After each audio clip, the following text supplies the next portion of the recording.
carburante di 3 marinerie domani a Venezia con i pescatori di Chioggia, Caorle e del Polesine che con un corteo acqueo si sono dati appuntamento alle Zattere.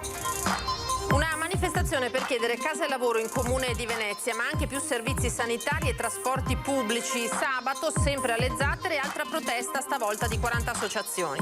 Dopo il fermo degli impianti cracking, nessuna garanzia da parte di Eni sul futuro di Porto Marghera, così l'assessore regionale Marcato, dopo aver incontrato questa mattina i sindacati. Continuano i sopralluoghi dei tecnici di Coldiretti nei 350 ettari del porto gruarese colpito ieri dal maltempo per verificare lo stato di salute delle coltivazioni, tra cui molti vigneti. Vacanze sicure estate 2022 con i braccialetti gialli salvavita dell'Ulstra Serenissima presentati oggi a Chioggia, capofila d'Italia. Si attende l'ok di ENAC per l'arrivo dei droni bagnino. Palio delle Repubbliche Marinare, introdotta per la prima volta una mini regata con equipaggio misto. Venezia schiererà sole donne, la manifestazione in programma da domani a domenica. Tanti campanili di San Marco oggi in piazza all'ombra del più grande, li hanno realizzati gli alunni di 9 scuole primarie, protagonisti di una mattinata di festa. Buonasera, ben ritrovati, edizione di Venezia, eccoci in diretta. Partiamo da una notizia appena giunta in redazione, perché le indagini sull'imbrattamento della facciata della Basilica del Redentore hanno accertato che domenica alla Giudecca, a poche decine di metri dalla chiesa, si era svolto un evento di street art e i sospetti si sono dunque concentrati su un writer che utilizza gli stessi caratteri simbolici, numerici e figurativi presenti nell'atto vandalico. L'autorità giudiziaria ha quindi emesso un decreto di perquisizione e sequestro che ha permesso l'acquisizione di elementi indiziari che sono ora al vaglio della Procura della Repubblica e dunque vedremo a cosa porteranno. Ora veniamo alla protesta di 3 marinerie, lo avete sentito, domani a Venezia alle Zattere con i pescatori di Chioggia, di Caorle e del Polesine che con un corteo acqueo si sono dati appuntamento alla Capitaneria di Porto. Manifestazione di protesta dei pescatori di Chioggia insieme alla marineria di Caorle e quella del Polesine di Pila contro il caro carburanti e le mancate rassicurazioni arrivate dal tavolo di crisi di Roma. 4 in sintesi i punti per i quali si protesta. Con il caro carburante anche la richiesta del rimborso del 20% del prezzo del gasolio sostenuto, quindi la richiesta della CISOA e Cassa Integrazione a sostegno dei marittimi e infine la richiesta dei fondi del fermo pesca 2021 ancora da incassare, dicono. Domani una cinquantina le barche in protesta in corteo, numero che si aggiorna di ora in ora e in rappresentanza del centinaio e più delle 3 citate marinerie. Corteo che sarà traghettato fino a Venezia anche dal primo cittadino di Chioggia, Mauro Armelao, con i 2 consiglieri regionali Marco Dolfin della Lega e Jonathan Montanariello del Partito Democratico. Sarò in barca con i nostri pescatori di Chioggia, partiremo domani mattina alle 7 e dirigeremo tutti verso Venezia. Indosserò la fascia tricolore perché voglio rappresentarli in maniera adeguata i nostri pescatori. Arrivo previsto alle Zattere a Venezia tra le 10 e le 10:30 del mattino. Andremo a Venezia e vedremo di incontrare la Capitaneria di Porto, l'ammiraglio e poi il prefetto se ci riceverà. Imprese del settore ittico insieme nella protesta perché strozzate dall'incertezza del presente e del futuro, dicono. Oltre al caro gasolio c'è un altro problema che è in fondo al mare, che è quella specie di gelatina che trovano i nostri pescatori e che si ferma nelle reti e non riescono a pescare, e aumenta anche il consumo di gasolio perché la rete pesca molto, quindi non riusciamo a venirne fuori da questa situazione. E sempre alle Zattere, sabato questa volta si radunerà una quarantina di associazioni per chiedere casa e lavoro in comune di Venezia, ma anche più servizi sanitari e trasporti pubblici. Ambiente, lavoro, giovani, salute, sport, politiche sociali, welfare, sono tutti temi che in questa città ormai sono stati abbandonati e trascurati e che è ora di rimettere al centro. La verità è che dentro questa giunta comunale, dentro il comune, siede il fronte del no.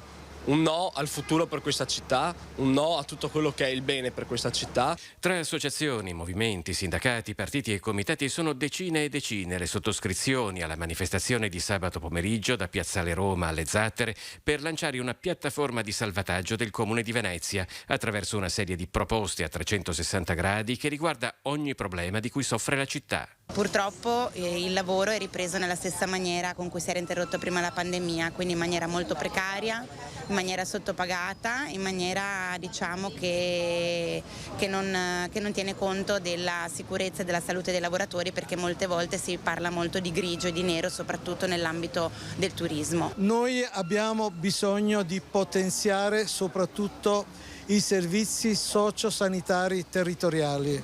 Abbiamo bisogno di sanità di prossimità. Agli onori di cronaca di questi giorni abbiamo dovuto leggere di sfratti ai danni di studenti e studentesse che vivevano in questa città e che hanno visto le proprie case, tra l'altro durante la sessione esami, essere nuovamente riconvertite ad affittanze turistiche. Curiamo la città è una rete nata durante un'assemblea pubblica a Rialto il 19 marzo. Il partito del no sostengono il comune, no a politiche residenziali, no a politiche del lavoro, no al potenziamento ai trasporti pubblici. Anche se abbiamo parzialmente vinto sulle grandi navi, c'è sempre il pericolo che addirittura l'intera Venezia insulare diventi una grande nave, no? Come metafora, perché Venezia è trasformata in Disneyland con i tornelli, con gli abitanti che stanno andando su di 50.000, quindi al fatto che non sarà più una città c'è proprio il pericolo che l'overtourism cambi assolutamente i connotati dell'abitare e del vivere a Venezia, che è sempre più impossibile. Dopo Canareggio, i volantini che denunciano lo spopolamento di Venezia con il solo numero 49.999 sono comparsi anche in Sestiere di San Marco, compresa la piazza davanti a Ca' Farsetti, il palazzo che ospita il municipio. Manca pochissimo alla discesa sotto quota 50.000, una cifra talmente bassa che anche il ministro veneziano Renato Brunetta ha definito la situazione sotto la soglia di quel che si può definire il concetto di città. E l'assessore regionale invece allo sviluppo economico ha incontrato questa mattina i sindacati per discutere le prospettive di sviluppo industriale di Porto Marghera dopo il fermo degli impianti cracking e aromatici di Eni Versalis. Perché non ci sono certezze, dovremmo chiederlo a Leni. Io ho qualche idea, ce l'ho, la tengo per me perché sono un ottimista impenitente. I piani di investimento di Eni a Porto Marghera sono stati al centro di un incontro tra l'assessore regionale alle attività produttive Roberto Marcato e i sindacati di categoria. Per i rappresentanti dei lavoratori gli investimenti promessi da Eni nel territorio veneziano sono insufficienti e non garantiscono prospettiva ad un futuro industriale. Adesso io mi vedrò con le altre due regioni interessate, Lombardia ed Emilia Romagna, in modo tale da fare poi una sintesi da consegnare ai tre presidenti di regione perché si possa arrivare, questa è il mio desiderio, si possa arrivare a un accordo di programma che contempli l'esigenza dei lavoratori e al contempo l'esigenza di sviluppo di futuro che ha Porto Marghera, perché Porto Marghera non significa solo Venezia, significa l'economia del Veneto. Secondo la Filctem CGIL di Venezia, la certezza della volontà di abbandonare Porto Marghera da parte di Eni è legata da un lato alla vendita dello storico capannone sindacale al Comune di Venezia, dall'altro alla chiusura degli impianti cracking e aromatici. Se tu chiudi un ambito per aprire un altro ambito di forte respiro, nessuno ha nulla da dire. Perché se io avevo 100 persone dedicate al cracking e dopo ne avrò 100 dedicate all'idrogeno verde o l'idrogeno blu, con una prospettiva di crescita interessante verso un'autosufficienza energetica, nessuno ha nulla da dire. Il problema è che non avendo certezze la preoccupazione è legittima. Intanto continuano i sopralluoghi dei tecnici di Coldiretti in campagna per verificare le coltivazioni colpite dal maltempo dell'altra sera. La violenta tempesta di grandine ha interessato un'area di circa 350 ettari nel porto gruarese, zone fortemente evocate alla viticoltura. Per avere un riscontro preciso dei danni effettivi bisognerà attendere qualche giorno, precisa la Coldiretti di Porto Gruaro. Siamo di fronte alle conseguenze dei cambiamenti climatici con il moltiplicarsi di eventi estremi e una tendenza alla tropicalizzazione con precipitazioni brevi e intense e il rapido passaggio dal sole al maltempo. Sembra non esserci pace per il cantiere in piazza San Marco che dovrebbe realizzare le barriere provvisorie rimovibili per la messa in sicurezza della basilica dall'acqua alta. C'è il rischio di un nuovo stop per il cantiere che a Venezia dovrebbe realizzare entro settembre le barriere mobili rimovibili al fine di proteggere la Basilica di San Marco dall'acqua alta. Il provveditorato alle opere pubbliche non ha infatti ancora versato per problemi burocratici, nonostante ci siano i fondi, pari ancora legati al Consorzio Venezia Nuova, l'importo di 700.000 euro, vitale per il mantenimento del cantiere. I lavori, ripresi prima di Pasqua dopo un lungo stop, stanno andando avanti per ora, ma se la situazione non si risolverà a brevissimo, il rischio è quello di doversi fermare di nuovo. Parliamo di un ammontare pari a circa 700.000 euro, somme che diventano fondamentali per il proseguimento delle attività, considerato gli alti costi di fornitura che quel cantiere ha. A lanciare l'allarme preoccupato è Davis Rizzo, portavoce delle imprese impegnate nel cantiere. All'orizzonte si profila così, in modo kafkiano, il rischio di un nuovo blocco che tutti vogliono scongiurare. L'auspicio è che tutto si possa risolvere per il meglio e a quel punto insomma, si potrebbe continuare a lavorare in maniera tranquilla e portare a termine l'opera.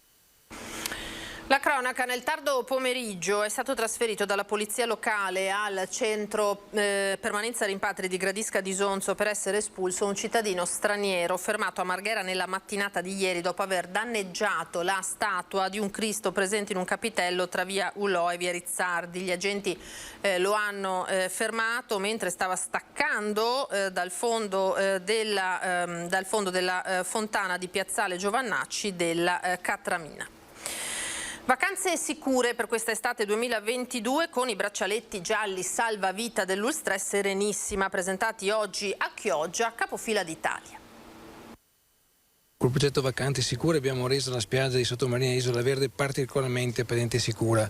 Di fatto abbiamo avuto pochissimi casi di vero annegamento. Le persone che sono annegate perché avevano un'altra causa, per esempio per un infarto, ma non per annegamento vero e proprio. E con la simulazione di un salvataggio presentata nell'ambito dell'estate 2022 il piano di potenziamento di primo soccorso e dell'assistenza sanitaria della Ulstre Serenissima con la app Vacanze Sicure e la novità con Chioggia Sottomarina, capofila italiana del braccialetto With Me, una striscia di carta colorata gialla dotata di QR code per rintracciare bambini o persone anziane che dovessero perdere l'orientamento in città come in spiaggia.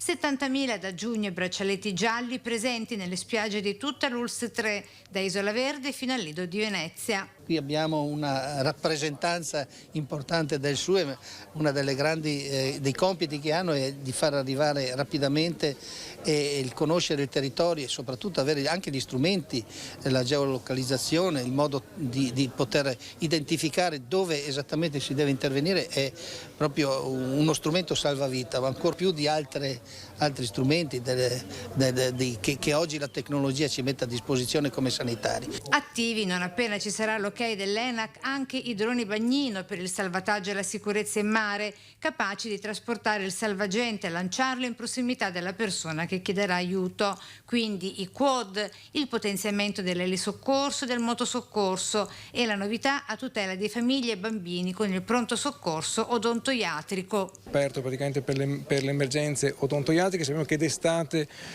questa è una cosa particolarmente da noi sentita, perché purtroppo spesso i bambini lasciano qualche dentino in piscina oppure praticamente sul terreno cadendo dalla bicicletta, e quindi è particolarmente importante poter intervenire rapidamente anche su questo tipo di emergenze. E continua a tenere banco il tema del rinnovo delle concessioni balneari. Siamo andati a sentire le richieste dei gestori degli stabilimenti del Lido di Venezia. Continua a tenere banco il tema del rinnovo delle concessioni balneari anche al Lido di Venezia. L'ipotesi di una gara per assegnare le concessioni, come imposto dalla normativa europea, secondo il vicepresidente di Union Mare Veneto Pierluigi Padovan, potrebbe rappresentare una grossa opportunità per il territorio, purché gli attuali gestori in carica, in caso di mancata riconferma, vengano adeguatamente indennizzati. Il tema principale sarà determinare l'equo indennizzo, e quindi serviranno delle perizie che tengono cura di tutti gli aspetti sia degli investimenti sia dell'avviamento che i gestori hanno realizzato in questi ultimi anni. Al Lido la valutazione degli indennizzi schizza verso l'alto per la presenza delle capanne di inizio Novecento, con quotazioni che dovrebbero toccare, secondo i primi rilievi, cifre al top a livello nazionale. La questione è aperta,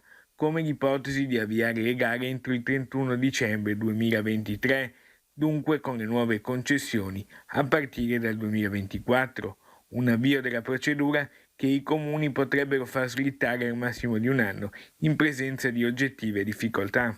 La presenza delle capanne e dei camerini e delle altre strutture fisse, ma soprattutto anche dell'avviamento che i gestori hanno saputo creare in questi anni, determinerà un valore superiore rispetto alle altre località dove sono presenti per esempio solo ombrelloni. Questi aspetti dovranno essere tenuti in considerazione e valutati in maniera approfondita da parte di tutte le autorità. Presentati a Cafarsetti 2 equipaggi, uno tutto rosa, che domenica 5 giugno saranno ad Amalfi a rappresentare Venezia al Palio delle Antiche Repubbliche Marinare. Tutto è pronto per la grande sfida ai remi. Per la prima volta nella storia del Palio, Venezia fa da capofila e dà il via a un equipaggio tutto femminile che oltre a quello maschile sarà protagonista al Palio delle Antiche Repubbliche, appunto, che si disputerà ad Amalfi. Per la città di Venezia alla vigilia ci sarà un'altra sfida sui 1000 metri. L'equipaggio sarà costituito da sole donne, atlete del team delle università veneziane CUS Venezia e dell'Università di Padova. Tanti campanili di San Marco invece oggi in piazza all'ombra di quello più grande e naturalmente famoso. Li hanno realizzati gli alunni di 9 scuole primarie veneziane. E eccoci davanti al grande campanile costruito anni fa, 100 anni fa, e i bambini hanno costruito il loro campanile. Sono 9 scuole e 9 campanili. Sotto il campanile di San Marco, per una mattina, ne sono sorti altri, realizzati dagli alunni di scuole elementari provenienti da tutto il comune, da Burano a Marghera, da Favaro a Chirignago, passando per Mestre. È una nuova tappa del progetto dedicato al Paron de Casa, come Venezia chiama il suo campanile più famoso, a 120 anni dal crollo e a 110 dalla ricostruzione. Questa è la creatività dei bambini, però ognuno radicato nel proprio territorio. Burano c'è la rete dei pescatori, per esempio. Sant'Erasmo addirittura lo ha fatto con i carciofi. Ecco qua, questa è Venezia e questa è la vivacità artistica dei veneziani. Le vicende legate ad un evento storico di portata enorme per la città, come il crollo del suo campanile, sono sterminate, molte strappate all'oblio grazie alle ricerche che sono state condotte in questi anni, che hanno portato a rintracciare a dorso duro il pezzo del campanile più grosso ancora integro, oppure a far rivivere a Murano l'unico bicchiere che si era salvato dal crollo. È una storia non solo fatta di mattoni, di pietre, ma si racconta anche di persone, di una comunità resiliente, di tradizioni, quindi un patrimonio non solo materiale ma anche immateriale, fatto di tradizioni, di identità e di cultura. Accanto ai campanili, dei mosaici realizzati con i frammenti dei mattoni del vecchio campanile, quelli che il mare Adriatico ha cominciato a restituire qualche anno fa, dando vita ad un progetto che è diventato sempre più grande. Tutto è cominciato dalla scoperta di un piccolo pezzettino del campanile trovato al Lido e poi è nato questo progetto. Piano piano si è costruito un po' alla volta, proprio come il campanile, dal crollo alla ricostruzione. Su queste parole, su queste immagini colorate noi ci fermiamo. Grazie per averci seguito. Tra poco l'edizione di Treviso, ora le previsioni del tempo per domani. Arrivederci.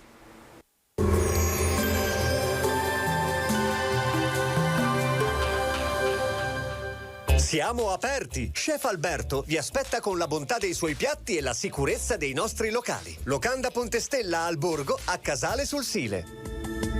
Bentrovati al meteo. Pressione atmosferica stabile, bel tempo, ma con la consueta instabilità in corrispondenza delle Alpi e con caldo intenso. Vediamo il dettaglio di venerdì 27 maggio. Sul Veneto avremo una prevalenza di sole con significativi spazi di sereno e alcuni addensamenti nuvolosi, specie a partire dal pomeriggio sulle zone montane, dove sarà possibile anche qualche precipitazione a carattere di rovescio. In locale estensione poi anche alla pianura limitrofa. Temperature in lieve aumento, minime tra 16 e 20 gradi, massime invece comprese tra i 27 e i 32 gradi. Ci spostiamo ora sul Friuli Venezia Giulia, anche qui cielo poco nuvoloso su pianura e costa. Sulla zona montana invece saranno possibili isolati temporali a partire dal pomeriggio. Temperature minime tra 20 e 22 gradi, massime sui 28-31 gradi. Infine diamo uno sguardo al Trentino Alto Adige, dove sarà soleggiato con occasionali piovaschi entro sera sui settori alpini di confine. Temperature minime intorno ai 16-17 gradi, massime infine intorno ai 31 gradi. Dal meteo per ora è tutto, vi auguro un buon proseguimento con Antenna 3.